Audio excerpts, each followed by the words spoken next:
Hello guys. I video thagatabsu kuire do I video thagatabay maramje sum kaino harakanda kuje I class 12 kan tawne board thabane board exam thabane adu ngarang main subject thoe aduga hayeng je minor subject thoga class 12 ki board exam je loirani adu I music tamjariba school je kanone JNB ya part Imphal is ne high school je koi residential school ne class 6 tagina 12 pawa laye ai je class 6 tagina class 6 tagi tamak pane 12 pawa je 12 hayeng minor subject tharga school je ki koi je chatlani na chat school je ki thok tringai da koi aina si video je memory amo oinaba nambane haidi lehauribai junior sing class 6 taina 11 boje moiga interaction dorga sum koi nga dei sum leminarapdo kamai na haidi mokoida phahoba feeling ha tare koi sakhakanda mokoida phahoba feeling sing du koi kainarmdai je nungai badi oide Eigi junior man je my brother sing Kainarmdai khan bada emotionally oiramani hoi aiju emotionally oi direct ai mai thong da di thuk ta mai tare thamoi da di mai da phawe class 6 tagi 12 paw chahi 3 ana leminar khojida batch man ma hokre akoina 15 batch ne class 6 sang padagi sum akoi brother sing thokibdo koi su mai ta phaw me tamaina koi hojik tamaina koi da phaw gibdo tamaina koi da chu chamana na phaw da male phawrong gani khangau di matam je ho akoi na class 6 sang akibdo ngarang to orbaga khalle duga gyan tar phodai tare class 12 loi to lerame khangaude matam se sahi taret ni am sangba matam da khalubane du khud thekpada loi leram ai tai na ngasi video sida mayam interaction to photo du yengmina sida hello guys nang intro to ro se Eigi ming si kawi ai leifam sini Eigi ming atopam khore tha dwang gawe ai wakai ni tempo mapal dagi ni adagi ai chega phase sida lose ja ga gi nang khoi ge leminara pada sum nang ai nungai gi ba mikup ama kitang nungai gi da ba mikup ama share to ro badoi ga lebi nagi ba da phai mai gi mikup bai di badoi class da ga ga da ba da oi ai yam matam jana su ka handa da matam jana thabai ga to gi da adu yam ti da pen ni ai ha jidum ba bai dum jari kitang nungai to mikup mo je share to ro nungai ta mikup ti ye lekidre okay wish sama to ro ya lagi badoi thai ba ai SSCE exam se per dum mai pa da mai khai ga mai pa poi je ro mai pa poi je ro thank you start nangi intro to ro hamada Eigi ming la summas Eigi le famna lamai lagi berhoina na kanda mai na house tak samina bada jadi berhoina lagi na ko koi class 8 lagi na berhoina class 2 ka kanda famna kanga jadi class 8 9 lagi tahian ni lagi bisa berhoina kuliah berhoina tak house ya samina hoi samina re ngai ba mikup myam ma hogre Taman bang malinda. Taman bang. Wish sama to solo ya. Bro, they go with dress you in every field. Thank you. Nana ningsing ba memory asima di am ngai ki brother singapore bada. Dai trainer. Opa sat krebo go. Oh ya, wish sama to solo ya. Thank you. ꯀꯩꯅꯣꯒꯤ ꯕꯔꯥꯒꯤ ꯄꯨꯟꯁꯤꯗ ꯑꯥ ꯑꯩ brown ꯇꯧꯔ ꯈꯨꯗꯤꯡꯗ ꯑꯗꯨꯝ ꯃꯥꯏ ꯄꯥꯛꯄ ꯍꯣꯏ ꯍꯣꯏ ꯃꯥꯏ ꯄꯥꯛꯄ ꯑꯣꯏꯖꯔꯒꯦ ꯆꯠꯂꯣ ꯌꯥꯔꯦ ꯏꯌꯥꯝꯕꯒꯤ ꯄꯨꯟꯁꯤꯗ ꯑꯥ ꯃꯥꯏ ꯄꯥꯛꯄ ꯃꯤꯊꯣꯏ ꯍꯣꯏ ꯍꯣꯏ ꯑꯣꯏꯖꯔꯒꯦ ꯊꯦꯡꯛ ꯌꯨ ꯏꯅꯥꯎꯁꯨ ꯌꯥꯝ ꯅꯨꯡꯉꯥꯏꯕ ꯄꯨꯟꯁꯤ ꯑꯃ ꯑꯣꯏꯖꯔꯣ ꯏꯌꯥꯝꯕ ꯍꯣꯏꯒ ꯂꯩꯕꯤꯗꯕꯁꯦ ꯌꯥꯝ ꯅꯨꯡꯉꯥꯏꯈꯤ ꯗꯨꯒꯗꯧꯔꯕ ꯅꯨꯡꯉꯥꯏꯇꯕꯁꯨ ꯐꯥꯎꯏ ꯊꯃꯣꯏꯗ ꯇꯦꯂꯦꯟꯇꯦꯠ ꯑꯣꯏꯕ ꯕꯦꯠꯁꯤ ꯌꯦꯁ ꯁꯕꯦꯟꯇꯤꯟ ꯕꯦꯠꯁꯤ ꯁꯣꯏꯗ꯭ꯔꯣ ꯑꯗꯨꯗꯤ 15 ꯕꯦꯁ ꯍꯥꯏꯒꯗꯕ ꯅꯠꯇ꯭ꯔꯣ ꯍꯣꯏ ꯍꯣꯏ ꯌꯥꯏ ꯑꯣꯀꯦ ꯋꯤꯁ ꯑꯃ ꯇꯧꯁꯜꯂꯣ ꯌꯥꯏ All the best for your future. Okay thank you ꯍꯥ ꯑꯩꯒꯤ ꯃꯤꯡ ꯑꯩ ꯆꯤꯡꯃꯩꯔꯣꯡ ꯃꯔꯨꯞ ꯍꯣꯏꯒ ꯈ꯭ꯋꯥꯏ ꯅꯨꯡꯉꯥꯏꯕ ꯍꯥꯏꯇꯥꯔꯗꯤ ꯆꯩ ꯆꯥꯃꯤꯟꯅꯈꯤꯕꯗꯣ ꯑꯗꯨ ꯌꯥꯝ ꯊꯤ ꯅꯨꯡꯉꯥꯏ ꯍꯥꯏꯇꯥꯔꯦ ꯑꯩꯈꯣꯏꯅ ꯐꯨꯈꯤꯕꯗꯨꯔꯥ ꯆꯥꯃꯤꯟꯅꯕꯗꯨꯗ ꯐꯨꯈꯤꯕꯗꯨꯁꯨ ꯑꯅꯤꯃꯛ ꯑꯣꯀꯦ ꯌꯥꯏ ꯃꯣꯏꯁꯦ ꯑꯗꯩ ꯃꯔꯨꯞꯅ 12 ꯑꯣꯏꯔꯒ ꯆꯍꯤ ꯑꯣꯏꯒꯦꯔꯥ ꯅꯤꯠ ꯑꯣꯏꯒꯦꯔꯥ ꯊꯥꯕꯗꯣ ꯁꯦꯂꯦꯛꯁꯟ ꯇꯧꯅꯕ ꯀꯟꯅ ꯍꯣꯠꯅꯔꯣ ꯑꯗꯩꯗꯤ ꯑꯇꯣꯞꯄ ꯀꯝꯄꯤꯇꯤꯇꯤꯚ ꯑꯦꯛꯖꯥꯝ ꯃꯌꯥꯝ ꯊꯥꯕꯗꯁꯨ ꯑꯗꯨꯝ ꯃꯥꯏ ꯄꯥꯛꯂꯛꯅꯕ ꯃꯔꯨꯞꯀ ꯈ꯭ꯋꯥꯏꯗꯒꯤ ꯅꯨꯡꯉꯥꯏꯈꯤꯕ ꯍꯥꯏꯔꯒꯗꯤ ꯊꯥꯕꯜ ꯆꯣꯡꯕ ꯆꯠꯃꯤꯟꯅꯕ ꯌꯦꯁ ꯑꯗꯣ ꯈ꯭ꯋꯥꯏꯗꯒꯤ ꯅꯨꯡꯉꯥꯏꯇꯕ ꯍꯥꯏꯔꯒꯅ ꯃꯔꯨꯞꯀ ꯊꯥꯕꯜ ꯆꯣꯡꯃꯤꯟꯅꯕ ꯐꯪꯈꯤꯗꯕ ꯑꯣꯀꯦ ꯌꯥꯏ ꯋꯤꯁ ꯑꯃ ꯇꯧꯁꯜꯂꯣ ꯇꯨꯡꯗ ꯑꯆꯧꯕ ꯃꯥꯏ ꯄꯥꯛꯄ ꯑꯃ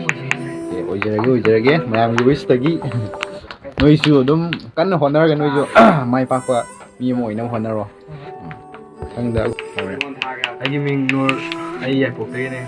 ꯑꯗꯨꯒ ꯑꯩ ꯀ꯭ꯂꯥꯁ 10 ꯀꯥꯔꯤ ꯍꯟꯗꯛ ꯊꯥꯕꯅꯦ ꯑꯗꯨꯒ ꯏꯌꯥꯝꯕ ꯈꯣꯏꯒ ꯂꯩꯃꯤꯟꯅꯕꯁꯦ ꯆꯍꯤ 5 ꯂꯩꯃꯤꯟꯅꯕꯁꯦ ꯑꯗꯨꯝ ꯅꯨꯡꯉꯥꯏꯌꯦ ꯏꯌꯥꯝꯕ ꯈꯣꯏꯁꯨ ꯑꯩꯈꯣꯏꯗ ꯀꯣꯑꯣꯄꯔꯦꯁꯟ ꯄꯤꯔꯒ ꯑꯩꯈꯣꯏꯒꯤ ꯃꯇꯦꯡ ꯄꯥꯡꯕꯤꯕ ꯇꯧꯋꯦ ꯑꯗꯨꯝ ꯑꯗꯒꯤ ꯏꯌꯥꯝꯕ ꯈꯣꯏ ꯑꯩꯅ ꯅꯨꯡꯉꯥꯏꯇꯕ ꯍꯥꯏꯔꯒꯅ ꯏꯌꯥꯝꯕ ꯈꯣꯏ ꯇꯣꯛꯈꯤꯗꯕꯁꯦ ꯑꯁꯨꯝ ꯍꯥꯏꯗꯤ ꯃꯇꯝ ꯀꯨꯏꯅ ꯂꯩꯃꯤꯟꯅꯔꯝꯃꯒ ꯑꯩꯈꯣꯏꯁꯨ ꯅꯨꯡꯉꯥꯏꯇꯕ ꯐꯥꯎꯋꯤ ꯏꯅꯥꯎꯁꯤꯡ ꯀꯥꯏꯅꯅꯤ ꯈꯟꯕꯗ ꯑꯗꯨꯃꯥꯏꯅ ꯑꯗꯨꯗꯒꯤ ꯏꯌꯥꯝꯕ ꯈꯣꯏ ꯅꯨꯡꯉꯥꯏꯕ ꯍꯥꯏꯔꯒꯗꯤ ꯌꯥꯝꯃꯦ ꯑꯗꯨꯝ ꯆꯥꯛ ꯆꯥꯃꯤꯟꯅꯕꯒꯨꯝꯕ ꯑꯗꯨꯝ ꯏꯌꯥꯝꯕ ꯈꯣꯏ ꯄꯨꯟꯅ ꯇꯧꯃꯤꯟꯅꯔꯦ ꯊꯥꯕꯜ ꯆꯣꯡꯕ ꯆꯠꯄꯁꯨ ꯑꯗꯨꯝ ꯏꯌꯥꯝꯕ ꯈꯣꯏ ꯇꯧꯃꯤꯟꯅꯔꯦ ꯑꯗꯣ ꯁꯨꯝ ꯃꯇꯝ ꯃꯇꯨꯡ ꯏꯟꯅ ꯏꯌꯥꯝꯕ ꯈꯣꯏ ꯆꯠꯈꯤꯗ꯭ꯔꯦꯅ ꯅꯨꯡꯉꯥꯏꯇꯕ ꯍꯥꯏꯔꯒꯗꯤ ꯁꯤ ꯇꯥꯔꯦ ꯑꯗꯨꯒ ꯑꯩꯅ ꯍꯥꯏꯅꯤꯡꯕꯅ ꯏꯌꯥꯝꯕꯅ ꯇꯧꯔ ꯈꯨꯗꯤꯡꯃꯛꯇ ꯃꯥꯏ ꯄꯥꯛꯄ ꯑꯣꯏꯔꯣꯏꯅ ꯍꯥꯏꯖꯔꯤ ꯑꯣꯀꯦ ꯃꯥꯏ ꯄꯥꯛꯄ ꯑꯣꯏꯖꯔꯒꯦ ꯅꯣꯏꯁꯨ ꯅꯣꯏꯅ ꯍꯧꯖꯤꯛ ꯊꯥꯈꯤꯕ ꯕꯣꯔꯗ ꯑꯦꯛꯖꯥꯝꯗꯣ ꯑꯗꯨ ꯃꯥꯏ ꯄꯥꯛꯄ ꯑꯣꯏꯔꯣ ꯃꯥꯔꯛ ꯌꯥꯝꯅ ꯐꯪꯕ ꯑꯣꯏꯔꯣ ꯅꯣꯏꯅ ꯄꯥꯝꯖꯔꯤꯕ ꯂꯥꯏꯟꯗꯨꯗ ꯆꯠꯄ ꯉꯝꯕ ꯑꯣꯏꯔꯣ ꯑꯩꯅ ꯍꯧꯖꯤꯛ ꯂꯥꯛꯆꯔꯤꯕ ꯃꯐꯝꯁꯦ ꯑꯩꯈꯣꯏ ꯀ꯭ꯔꯤꯁꯅ ꯀꯧꯏ ꯃꯥꯁꯦ ꯂꯥꯏꯔꯤꯛꯇ ꯑꯗꯨꯝ ꯄꯥꯔ ꯂꯩꯕ ꯍꯥꯏꯗꯤ ꯑꯉꯥꯡ ꯑꯃꯗ ꯍꯥꯏꯁꯦ ꯒ꯭ꯌꯥꯟꯁꯨ ꯌꯥꯝ ꯇꯥꯕꯅꯦ ꯀ꯭ꯔꯤꯁꯅꯗꯒꯤ ꯏꯟꯇꯔꯚꯤꯌꯨ ꯑꯃ ꯂꯧꯔꯁꯨ ꯗꯦꯠ 18ꯗ ꯂꯩꯕꯗꯣ ꯑꯗꯨ ꯇꯧꯔꯒ ꯐꯥꯏꯅꯦꯜ ꯄꯦꯄꯔꯗꯣ ꯐꯪꯉꯒ ꯑꯗꯨꯝ ꯆꯠꯈ꯭ꯔꯅꯤ ꯍꯥꯏꯅ ꯈꯜꯂꯤ ꯑꯗꯨꯒꯤ ꯃꯇꯨꯡꯗ ꯆꯠꯈꯤꯕ ꯇꯥꯔꯒꯁꯨ ꯇꯨꯡꯗ ꯑꯐꯕꯗ ꯑꯣꯏꯔꯛꯀꯅꯤ ꯃꯥꯏ ꯄꯥꯛꯄꯗ ꯑꯣꯏꯔꯛꯀꯅꯤ ꯍꯥꯏꯅ ꯑꯩꯅ ꯊꯥꯖꯩ ꯑꯗꯨ ꯑꯩꯅ ꯀꯩꯅꯣ ꯏꯌꯥꯝꯕ ꯍꯣꯏꯒ ꯑꯁꯨꯛ ꯀꯨꯏꯅ ꯂꯩꯃꯤꯟꯅꯔꯛꯄꯁꯤꯗ ꯑꯗꯨꯝ ꯑꯋꯥ ꯅꯨꯡꯉꯥꯏꯁꯦ ꯀꯌꯥꯒꯤ ꯃꯇꯤꯛꯇꯤ ꯊꯦꯡꯅꯔꯦ 6ꯇꯒꯤ ꯂꯩꯃꯤꯟꯅꯔꯛꯄꯁꯤꯗ 6ꯇꯗꯤ ꯀꯌꯥ ꯐꯨꯜ ꯂꯥꯡ ꯇꯧꯗ꯭ꯔꯦ ꯍꯣꯜꯗꯤꯡꯗ ꯑꯩꯈꯣꯏꯁꯨ ꯂꯩꯔꯨꯔꯦ ꯑꯗꯨꯒ ꯆꯍꯤ 2ꯁꯨ ꯀꯣꯔꯣꯅꯥꯅ ꯑꯗꯨꯝ ꯃꯇꯝꯁꯦ ꯂꯣꯏ ꯂꯧꯈ꯭ꯔꯦ ꯁꯤꯗ ꯑꯩꯈꯣꯏꯅ ꯀ꯭ꯂꯥꯁ 7ꯒ 10ꯒ ꯂꯩꯃꯤꯟꯅꯔꯛꯄꯁꯤꯗ ꯑꯋꯥ ꯅꯨꯡꯉꯥꯏꯁꯦ ꯑꯁꯤ ꯆꯍꯤ 2ꯁꯤꯗꯅꯦꯕ ꯊꯦꯡꯅꯩꯁꯦ ꯆꯍꯤ 2 ꯊꯦꯡꯅꯕꯁꯤꯗ ꯑꯗꯨꯝ ꯍꯔꯥꯎ ꯅꯨꯡꯉꯥꯏꯅ ꯑꯗꯨꯝ ꯂꯩꯃꯤꯟꯅꯈꯤ ꯆꯥꯛ ꯆꯥꯃꯤꯟꯅꯈ꯭ꯔꯦ ꯆꯥꯛꯁꯨ ꯆꯥꯃꯤꯟꯅꯈ꯭ꯔꯦ ꯑꯩꯈꯣꯏ ꯄꯨꯂꯞ ꯆꯠꯂꯒ ꯊꯥꯕꯜ ꯆꯣꯡꯃꯤꯟꯅꯔꯨꯔꯦ ꯊꯥꯕꯜꯁꯨ ꯆꯣꯡꯃꯤꯟꯅꯔꯨꯔꯦ ꯖꯨꯅꯤꯌꯔ ꯑꯃ ꯑꯣꯏꯔꯨꯔꯕꯅꯤꯅ ꯕꯔꯥ ꯍꯣꯜꯂꯒꯤꯗ ꯂꯤꯆꯩ ꯈꯔ ꯆꯥꯍꯧꯔꯦ ꯍꯣꯏ ꯂꯤꯆꯩꯁꯨ ꯆꯥꯔꯦ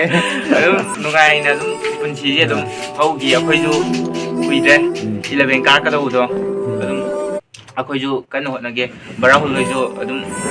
ꯍꯣꯠꯅꯕꯤꯌꯨ ꯍꯣꯏ ꯍꯣꯠꯅꯒꯦ ꯑꯗꯨꯒ ꯑꯩꯈꯣꯏꯁꯨ ꯀꯟꯅ ꯍꯣꯠꯅꯒꯦ ꯕꯔꯥ ꯍꯣꯜꯒꯤ ꯅꯣꯏꯁꯨ ꯀꯩꯅꯣꯗꯣ ꯀꯟꯅ ꯍꯣꯠꯅꯔꯣ ꯍꯟꯗꯛ ꯍꯣꯠꯅꯕꯗꯨꯗ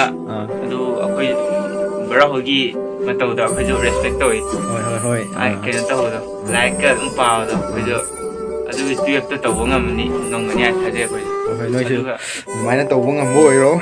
ꯕꯔꯥ ꯍꯣꯜꯅ ꯄꯥꯝꯖꯕ ꯅꯤꯠꯇꯨꯁꯨ ꯀ꯭ꯔꯦꯛ ꯇꯧꯕ ꯑꯣꯏꯔꯣ ꯍꯣꯏ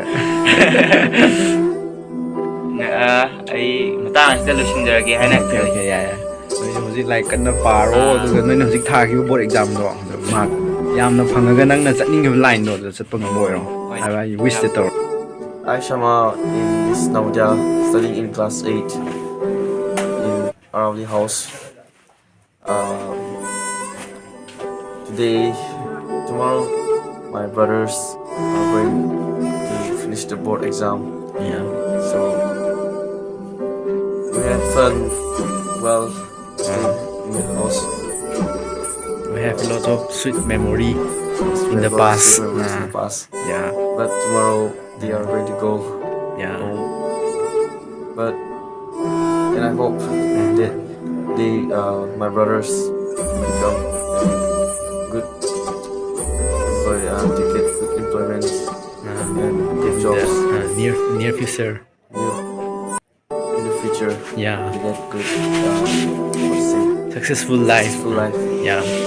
So I give my wishes to them all the best. Okay. Wish them successful in every Film field of their life. of their life. Thank you everyone. 이 프로제 ꯑꯩꯈꯣꯏ ꯕ꯭ꯔꯗꯔ ꯑꯍꯨꯝꯁꯦ ꯅꯣꯛꯃꯤꯟꯅꯕꯗ ꯋꯥꯈꯜꯕꯨꯗꯤ ꯅꯨꯡꯉꯥꯏꯇꯦ ꯑꯗꯨꯏꯁꯨ ꯑꯗꯨꯝ ꯑꯩꯈꯣꯏꯁꯨ ꯑꯗꯨꯝ ꯆꯞ ꯃꯥꯟꯅ ꯊꯣꯛꯂꯛꯀꯅꯤ ꯀ꯭ꯂꯥꯁ 12 ꯂꯣꯏꯔꯀꯥꯟꯗ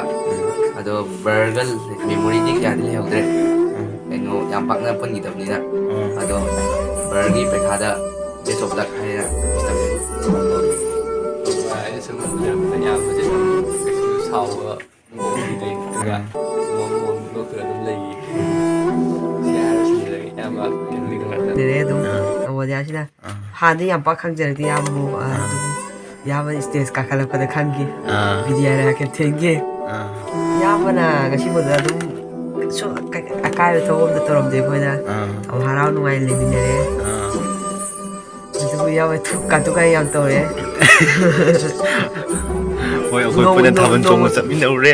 ꯊꯥꯕꯜ ꯆꯣꯡꯕꯁꯨ ꯆꯠꯃꯤꯟꯅꯔꯦ ꯅꯣꯡꯃꯇꯁꯨ ꯐꯨꯕꯤꯔꯛꯇꯦ ꯌꯥꯝꯕꯅ ꯍꯣꯏ ꯑꯗꯨꯕꯨ ꯌꯥꯝꯕꯅ ꯇꯧꯔꯨ ꯈꯨꯗꯤꯡꯗ ꯃꯥꯏ ꯄꯥꯛꯄ ꯑꯣꯏꯖꯔꯣ ꯑꯗꯨꯒ ꯌꯥꯝꯕꯅ ꯑꯄꯥꯝꯕ ꯄꯟꯊꯨꯡꯐꯝ ꯊꯨꯡꯖꯕ ꯑꯣꯏꯔꯒ ꯌꯥꯝ ꯅꯨꯡꯉꯥꯏꯕ ꯄꯨꯟꯁꯤ ꯌꯥꯝ ꯅꯨꯡꯉꯥꯏꯖꯔꯦ ꯕ꯭ꯔꯗꯔ ꯑꯩꯈꯣꯏꯒ ꯃꯇꯝ ꯈꯔꯗꯤ ꯄꯨꯟꯕ ꯐꯪꯉꯦ ꯌꯥꯝꯅ ꯁꯥꯡꯅ ꯄꯨꯟꯕ ꯐꯪꯗ꯭ꯔꯦ ꯍꯧꯖꯤꯛꯀꯤ ꯃꯇꯝꯁꯤꯗ ꯑꯩꯈꯣꯏꯕꯨ ꯅꯨꯡꯁꯤ ꯈꯔꯅ ꯄꯨꯜꯂꯦ ꯍꯥꯏꯇꯥꯔꯦ ꯑꯗꯨꯒ ꯑꯩꯈꯣꯏꯕꯨ ꯃꯥꯒꯤ ꯃꯅꯥꯎꯅꯤ ꯈꯟꯗꯨꯅ ꯐꯨꯕ ꯆꯩꯕ ꯇꯧꯗꯕꯤꯗ ꯅꯨꯡꯁꯤꯅ ꯂꯣꯏꯅꯕꯤ ꯑꯃꯗꯤ ꯏꯌꯥꯝꯕꯒꯤ ꯄꯨꯟꯁꯤꯗꯁꯨ ꯄꯨꯟꯁꯤꯗ ꯃꯥꯏ ꯄꯥꯛꯄ ꯑꯣꯏꯁꯅꯨ ꯍꯥꯏꯅ ꯑꯩꯅ ꯑꯣꯀꯦ ꯃꯥꯏ ꯄꯥꯛꯄ ꯑꯣꯏꯖꯔꯒꯦ ꯏꯅꯥꯎꯁꯤꯒꯤ ꯄꯨꯟꯁꯤꯁꯨ ꯃꯥꯏ ꯄꯥꯛꯄ ꯑꯣꯏꯔꯣ ꯑꯩꯅ ꯍꯧꯖꯤꯛ ꯂꯥꯛꯆꯔꯤꯕ ꯃꯐꯝꯁꯦ ꯃꯅꯤꯊꯣꯏ ꯃꯅꯤꯊꯣꯏꯗꯒꯤ ꯏꯟꯇꯔꯚꯤꯌꯨ ꯃꯆꯥ ꯑꯃ ꯂꯧꯁꯤ ꯅꯪꯒꯤ ꯃꯤꯡ ꯂꯩꯐꯝ ꯏꯟꯇ꯭ꯔꯣꯗ꯭ꯌꯨꯁ ꯇꯧꯔꯦ ꯑꯩ ꯏꯁꯥꯃꯛ ꯊꯧꯕꯥꯜ ꯃꯅꯤꯊꯣꯏ ꯍꯧꯖꯤꯛ ꯀ꯭ꯂꯥꯁ 10 ꯕꯣꯔꯗ ꯊꯥꯖꯔꯤ ꯑꯩ ꯂꯩꯐꯝ ꯃꯇꯥꯏꯗꯒꯤꯅꯤ ꯑꯩ ꯍꯧꯖꯤꯛ ꯕꯔꯥꯎ ꯍꯣꯏꯒꯤ ꯃꯈꯥꯗ ꯖꯨꯅꯤꯌꯔ ꯑꯣꯏꯅ ꯌꯥꯝꯅ ꯍꯔꯥꯎ ꯇꯌꯥꯝꯅ ꯂꯩꯖꯔꯤ ꯍꯥꯏꯇꯥꯔꯦ ꯑꯗꯨꯕꯨ ꯀꯥꯏꯅꯒꯅꯤ ꯈꯟꯕꯗ ꯏꯁꯥꯗ ꯅꯨꯡꯉꯥꯏꯇꯕ ꯈꯔꯗꯤ ꯐꯥꯎꯖꯩ ꯑꯗꯣ ꯑꯩꯈꯣꯏꯅ ꯆꯍꯤ 4-5 ꯂꯩꯃꯤꯟꯅꯔꯛꯄꯁꯤꯗ ꯃꯣꯏꯗꯒꯤ ꯑꯊꯤꯕ ꯋꯥꯍꯩ ꯅꯠꯇ꯭ꯔꯒ ꯑꯩꯈꯣꯏꯗ ꯅꯨꯡꯉꯥꯏꯇꯕ ꯊꯕꯛ ꯑꯝꯇ ꯇꯧꯕꯤꯔꯝꯗꯕ ꯁꯤꯃꯒꯤꯗꯃꯛ ꯃꯣꯏꯕꯨ ꯌꯥꯝ ꯊꯥꯒꯠꯄ ꯐꯣꯡꯗꯣꯛꯆꯔꯤ ꯃꯈꯣꯏꯅ ꯑꯩꯈꯣꯏꯕꯨ ꯃꯅꯥꯎꯄꯥ ꯑꯃꯒꯨꯝꯅ ꯅꯨꯡꯁꯤ ꯆꯥꯟꯅꯅ ꯋꯥꯔꯛ ꯋꯥꯇꯦꯝꯕꯤ ꯇꯧꯕꯤꯗꯨꯅ ꯊꯝꯕꯤꯕꯁꯤ ꯌꯥꯝꯅ ꯅꯨꯡꯉꯥꯏꯖꯩ ꯑꯣꯏꯔꯒ ꯁꯨꯝ ꯇꯧꯅ ꯍꯥꯏꯗꯤ ꯃꯇꯝꯒꯤ ꯈꯣꯡꯖꯦꯜꯗ ꯁꯨꯝ ꯌꯥꯡꯁꯤꯜꯂꯛꯄꯅꯤꯅ ꯅꯣꯡꯃ ꯅꯠꯇ꯭ꯔ ꯅꯣꯡꯃꯗꯤ ꯑꯩꯈꯣꯏꯁꯨ ꯀꯥꯏꯅꯗꯧꯕ ꯑꯣꯏꯕꯅꯤꯅ ꯍꯥꯏꯗꯤ ꯏꯁꯥꯗ ꯅꯨꯡꯉꯥꯏꯇꯕ ꯑꯃ ꯄꯣꯛꯆꯕ ꯍꯥꯏꯇꯥꯔꯦ ꯐꯤꯜ ꯇꯧꯔ ꯑꯗꯣ ꯕꯔꯥꯎ ꯅꯣꯏꯒꯤ ꯇꯨꯡꯒꯤ ꯄꯨꯟꯁꯤꯗꯁꯨ ꯃꯥꯏ ꯄꯥꯛꯄ ꯍꯥꯏꯗꯤ ꯕꯔꯥꯎꯅ ꯄꯥꯝꯖꯕ ꯗꯣꯛꯇꯔꯗꯨꯁꯨ ꯑꯣꯏꯕ ꯉꯝꯅꯕ ꯍꯣꯠꯅꯕꯤꯌꯨ ꯑꯣꯏꯖꯒꯦ ꯑꯩꯈꯣꯏꯁꯨ ꯍꯥꯏꯗꯤ ꯇꯝꯒꯗꯧꯕ ꯌꯥꯝ ꯋꯥꯠꯂꯤꯕꯅꯤꯅ ꯀꯟꯅ ꯍꯣꯠꯅꯖꯒꯦ ꯍꯣꯏ ꯏꯅꯥꯎꯒꯤ ꯇꯨꯡꯒꯤ ꯂꯥꯛꯀꯗꯕ ꯄꯨꯟꯁꯤꯗꯁꯨ ꯍꯥꯏꯗꯤ ꯍꯣꯠꯅꯔꯨꯕ ꯈꯨꯗꯤꯡꯃꯛꯇꯣ ꯃꯥꯏ ꯄꯥꯛꯄ ꯑꯣꯏꯌꯨ ꯑꯗꯨꯒ ꯅꯣꯏ ꯍꯧꯖꯤꯛ ꯊꯥꯔꯤꯕ ꯀ꯭ꯂꯥꯁ 10ꯒꯤ ꯕꯣꯔꯗ ꯑꯦꯛꯖꯥꯝꯁꯤꯗꯀꯣ ꯃꯥꯔꯛ ꯌꯥꯝ ꯐꯪꯉꯒ ꯅꯪꯅ ꯆꯠꯅꯤꯡꯉꯤꯕ ꯂꯥꯏꯟꯗꯣ ꯑꯗꯨꯗ ꯆꯠꯄ ꯉꯝꯕ ꯑꯣꯏꯌꯨ ꯍꯥꯏꯅ ꯑꯩꯒꯤ ꯁꯥꯏꯠꯇꯁꯨ ꯋꯤꯁ ꯇꯧꯒꯦ ꯑꯗꯨꯗꯤ ꯕꯥꯏ ꯕꯥꯏ ꯀꯥꯏꯅꯔꯁꯤ ꯀꯥꯏꯅꯒꯗꯧꯔꯤꯁꯤ ꯊꯃꯣꯏꯅ ꯈꯤꯇꯪ ꯅꯨꯡꯉꯥꯏꯇꯕꯗꯤ ꯐꯥꯎꯏ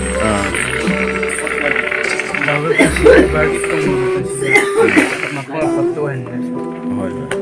ꯑꯣꯏꯖꯔꯒꯦ ꯑꯩꯒꯤ ꯃꯤꯡꯅ ꯅꯦꯜꯁꯟ ꯑꯩꯒꯤ ꯂꯩꯐꯝꯅ ꯑꯟꯗ꯭ꯔꯣꯗꯒꯤ ꯍꯧꯖꯤꯛ ꯂꯥꯏꯔꯤꯛꯀ ꯊꯋꯥꯏ ꯌꯥꯎꯕ ꯑꯣꯏꯕꯅꯤꯅ ꯀꯩꯅꯣ ꯂꯥꯏꯔꯤꯛ ꯀꯟꯅ ꯄꯥꯔꯒ ꯃꯥꯏ ꯄꯥꯛꯄ ꯏꯁꯣꯔꯒꯤ ꯑꯣꯏꯖꯔꯣ ꯊꯧꯖꯥꯜ ꯌꯥꯎꯅ ꯂꯝꯀꯁꯨ ꯂꯣꯏꯅꯅ ꯑꯗꯨꯝ ꯃꯥꯏ ꯄꯥꯛꯄ ꯑꯣꯏꯁꯅꯨ ꯑꯣꯏꯖꯔꯒꯦ ꯏꯅꯥꯎꯁꯨ ꯀꯟꯅ ꯂꯥꯏꯔꯤꯛ ꯄꯥꯔꯣ ꯑꯗꯨꯒ ꯄꯥꯔꯅꯤꯗ ꯀ꯭ꯂꯥꯁ 9ꯁꯤꯗ ꯃꯥꯔꯛ ꯌꯥꯝ ꯋꯥꯡꯅ ꯐꯪꯖꯔꯣ ꯍꯟꯗꯛꯀꯤ ꯏꯌꯥꯝꯕꯣꯏ ꯊꯥꯔꯨꯕ ꯑꯦꯛꯖꯥꯝꯁꯤꯗ ꯌꯥꯝꯅ ꯋꯥꯡꯅ ꯐꯪꯕ ꯑꯣꯏꯖꯔꯣ ꯍꯣꯏ ꯐꯪꯕ ꯑꯣꯏꯖꯔꯒꯦ ꯏꯌꯥꯝꯕꯅ ꯈꯜꯂꯨꯕ ꯇꯧꯔꯨꯕ ꯊꯕꯛꯇ ꯃꯥꯏ ꯄꯥꯛꯄ ꯅꯤꯡꯕ ꯊꯨꯡꯕ ꯑꯣꯏꯖꯔꯣ ꯍꯣꯏ ꯑꯣꯏꯖꯔꯒꯦ ꯑꯗꯨꯒ ꯒꯤ ꯃꯥꯏꯀꯩꯗꯒꯤ ꯁꯤꯗꯪ ꯍꯥꯏꯔꯒ ꯑꯩꯒꯤ ꯁꯥꯏꯠꯇꯁꯨ ꯏꯅꯥꯎ ꯃꯌꯥꯝꯁꯦ ꯅꯣꯏꯅ ꯍꯥꯏꯗꯤ ꯅꯣꯏꯁꯨ ꯀꯟꯅ ꯍꯣꯠꯅꯔꯒ ꯅꯣꯏꯅ ꯅꯤꯡꯖꯔꯤꯕꯁꯤꯡꯗꯣ ꯊꯨꯡꯕ ꯑꯣꯏꯖꯔꯣ ꯃꯥꯏ ꯄꯥꯛꯄ ꯑꯣꯏꯖꯔꯣ Thank you more. Say by by ꯇꯧꯁꯜꯂꯛꯑꯣꯁꯦ Aduh yang apa di? Ini yang sogi video hapate. ꯍꯣꯏ ꯅꯪꯒꯤ ꯚꯤꯗꯤꯑꯣꯗꯣ ꯑꯩꯅ ꯏꯗꯤꯠ ꯇꯧꯕꯗ ꯁꯣꯏꯈꯤꯕꯅꯦ ꯑꯗꯨꯒꯤꯗꯃꯛꯇ ꯋꯥꯔꯧꯕꯤꯔꯅꯨ ꯁꯤꯒꯤ ꯚꯤꯗꯤꯑꯣꯁꯤꯃꯗꯤ ꯁꯣꯏꯗꯅ ꯊꯥꯒꯠꯂꯛꯑꯅꯤ ꯁꯤ ꯀꯅꯥꯅꯣ ꯃꯩꯖꯥꯎꯁꯦ ꯀꯅꯥꯅꯣ ꯃꯩꯖꯥꯎꯁꯦ ꯀꯅꯥꯅꯣ ꯁꯦ ꯃꯌꯥꯝꯁꯦ ꯍꯥꯏ ꯇꯧꯁꯜꯂꯣꯁꯦ Okay, stay happy, Bye. stay well.